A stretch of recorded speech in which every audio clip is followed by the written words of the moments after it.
Understanding your skin type is the first and most important step in skincare. There are 4 main types. Dry skin. Feels tight, flaky, and dull.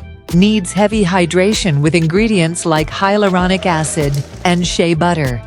Oily skin. Looks shiny, with large pores and frequent breakouts. Needs oil-free, mattifying products with salicylic acid or niacinamide. Combination skin. Oily in the T-zone. Forehead, nose, chin. Dry on the cheeks. Needs a mix of products for different areas. Sensitive skin. Gets red, itchy, or irritated easily. Needs gentle, fragrance-free, alcohol-free products. Always do a patch test.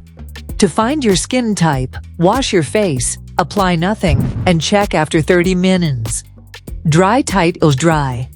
Shiny all over, it'll oily. Shiny T-zone and dry cheeks, okila combination. Itchy red, equals sensitive.